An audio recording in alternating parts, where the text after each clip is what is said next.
متی اللہ جان صاحب کہتے ہیں کہ ان کی تعداد ہزاروں میں ہو سکتی ہے کیونکہ وہ غائب ہیں، ان کی لاشیں تک نہیں مل رہی ہیں، اور وہ تاریخ میں جو انہوں نے کہا ہے نا کہ آج تک جتنے بھی ہائی پروفائل قتل ہوئے ہیں ان کے نام و نشان وہ لال مسجد آپریشن کا حوالہ دے رہے ہیں، جس طرح سے لال مسجد آپریشن میں جس طرح سے لوگوں کو مارا گیا تھا، اور مارنے کے بعد پھر جس طرح سے ایک باقاعدہ گڑھے کھودے جاتے تھے اور سینکڑوں کی تعداد میں اس میں لاشیں ڈالی جاتی تھیں، اور ان کو جس طرح سے پھر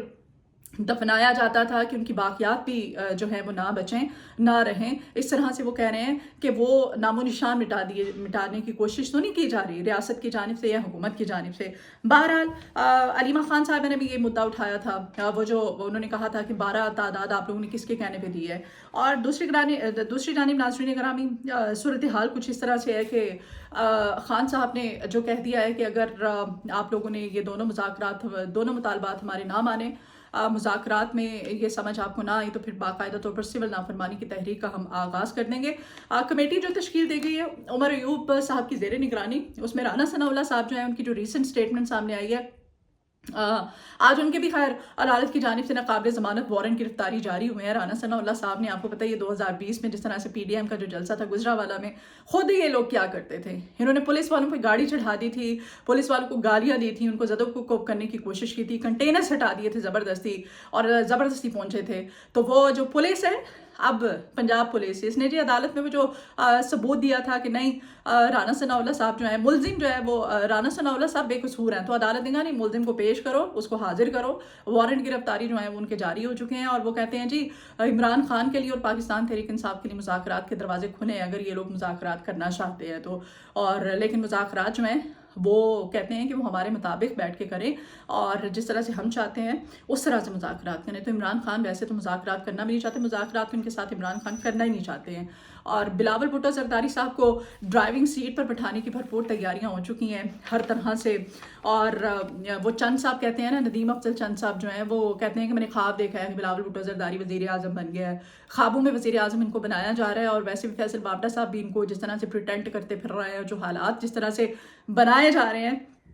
کہ بلاول بھٹو زرداری صاحب جو ہیں اب اپ کمنگ وزیر اعظم میں، اب مریم نواز شریف کے ہوتے ہوئے یہ کیسے پاسبل ہو سکتا ہے؟ خیر آپ جو میں ڈان کے اندر جو آرٹیکل چھپا ہے، جو خبر آئی ہے، اس خبر کے اکارڈنگ میں آپ کو بتاتی چلوں کہ پاکستان کے ڈپلومیٹ ہیں اسلم جہانگیر صاحب، اور عالمی سطح پر بھی دیکھا جائے تو یہ سفارتی تعلقات میں اور ویسے بھی انٹرنیشنل ریلیشن شپ میں بھی بڑا یہ پیش رہتے ہیں اور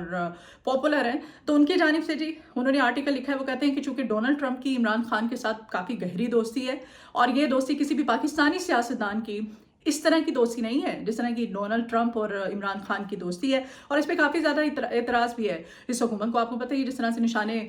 تنقید کا نشانہ بنایا جاتا ہے اور کہا جاتا ہے کہ جس طرح کا ٹرمپ کا کریکٹر ہے، خان کا بھی ویسے ہی کریکٹر ہے، ٹرمپ کی جو طرز سیاست ہے خان کی بھی وہی طرز سیاست ہے، تو وہ کہتے ہیں اسلم جہانگیر صاحب انہوں نے لکھا ہے کہ ڈونلڈ ٹرمپ کی تقریب حلف برداری ہے آنے والے دنوں میں، تو وہ کہتے ہیں کہ ہو سکتا ہے عمران خان کو وہ دعوت نامہ بھیجیں، تو پھر عمران خان تو چونکہ جیل میں ہے، کیسے وہ شرکت کریں گے اس تقریب حلف برداری میں؟ پریشر پڑے گا حکومت پہ بھی اور ریاست پہ بھی، سپر پاور ہے امریکہ ہے، ڈنڈا جب اوپر سے آئے گا، پریشر جب اوپر سے آئے گا تو پھر دیکھیں یہ خان صاحب جو ہیں اس سے پہلے ان کو جیل سے نکالا جاتا ہے، رہا کیا جاتا ہے کس طرح سے، یا پھر جو مذاکرات کی باتیں خود سے یہ لوگ کرنے لگ گئے ہیں، اور کپتان کو جو آفرز دی جا رہی ہیں، یہ سب حالات جو ہیں وہ کس طرف جا رہے ہیں۔ لیکن یہ بھی سوچنا پڑے گا کہ بلاول کو آگے کرنا، پریٹینڈ کرنا نئے آپشن کے طور پہ، ایک اچھے آپشن کے طور پہ،